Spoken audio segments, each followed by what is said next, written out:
Okay, let's get on the carriage and take a tour.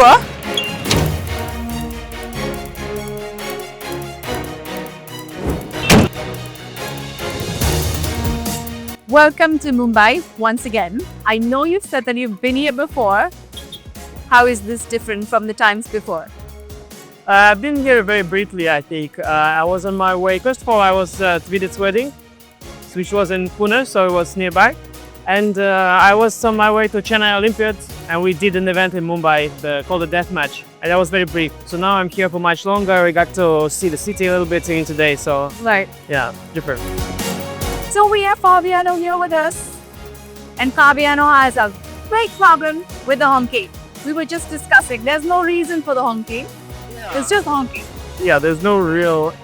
It's like you just want to announce your presence. Yeah, maybe they've noticed you and they're like, hey, Fabiano, beep, beep, beep. No, but actually I've noticed that how many people are looking at us. And there was one police officer sleeping in the car. The guy woke up when we passed and like sat up and started looking at us. Like, I don't know, it was some sort of telepathic thing, yeah? He saw a presence there, he woke up from his nap. While we're on this carriage ride, I just wanted to ask, if you want to describe yourself in few words. Wow. Obsessive and friendly. Oh, nice. Are you liking Mumbai? Are you liking Mumbai? Firstly, have you seen enough of it to actually even make that opinion right now? No, I haven't seen enough to really judge at all, but I think it's a very interesting city, for sure. It's very, I mean, you don't really get this kind of action in most places. So it's very unique in that sense. Well, they describe it as the city of dreams, a city that just never sleeps. So this traffic that you see here, you will see this traffic at 2 a.m. in the morning. Yeah, it's in some ways similar to New York. Also, the descriptors are what they would say about New York. So it's, yeah, these big cities that were crazy, but they can also be very enjoyable and fun as well. And what do you think about blitz chess? Yeah, I love it very much. It's really very enjoyable. You know, I still enjoy the wins a lot. The losses don't hurt me as much as in classical.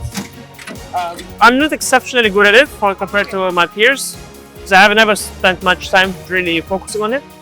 But I think if all I did was playing blitz chess, it would have been a very entertaining career. Right. What about online chess? What do you think of that? Yeah, it's also interesting, for sure. But somehow still it's more special to be in person. Right. Everybody can see, everybody are all at equal conditions. Yeah. Sometimes you play online, somebody's maybe distracted. But yeah, I think overall, it's like, working also. They say like working remotely is also possible and all. Yeah. But still, when you work at the office, is something special. Sure. It's a bit similar there, I think. Yeah. I have my issues with online chess, but it does also add something, and it gives a lot of people some additional income, so it is helpful in that way. But I think it also has some issues, which, I mean, I prefer over the board chess, but that's also my personal opinion. Right. But would you care to elaborate when you say that? It's something I talk about so much, so I don't know how much I want to elaborate, but it's just like, you also get the feeling, like Anish said, you get the feeling in person. It's nicer. You see people you get like additional drama from being across from someone. Yes, it feels a bit more like a sport rather than online chess. It feels kind of like a video game in some ways. That's how I would describe it. When was the first time you sat by a chessboard and became aware that this is something you love? It's a good question. Must have been very early on. I learned chess like together with my mother, sort of. She taught me, and I don't think it was right away something amazing. Yeah. But maybe when I started winning my games, maybe that was when I started liking it more. At what age, when you decided, okay, this is something that I want to do professionally? I would say my late teenage years, 17, 18, 19, around those years. I wasn't like the highest rated of my generation usually. I mean, like, youngest grandmasters, I don't think I'll be in top 20, for example. So my kind of later development sped up a little bit. So in my late teenage years, I made a jump. And it was over then that I kind of felt like, okay, I can further pursue this rather than going for a more formal education. What kept you motivated on that path? Well, I got some successes, especially around like the age of 20.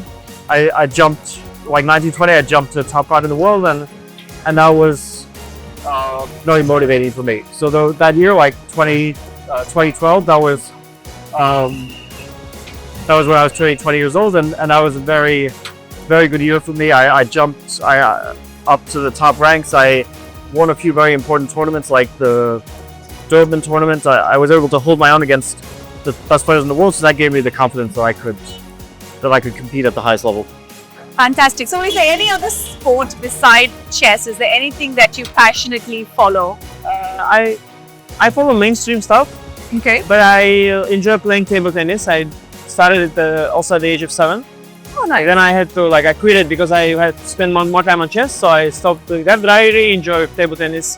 I did some soccer. I'm not very good at soccer, but Okay. I like it and I like watching it as well. And it's like a big stage, World Cup type stage, and also tennis is very mainstream in the Netherlands where I live.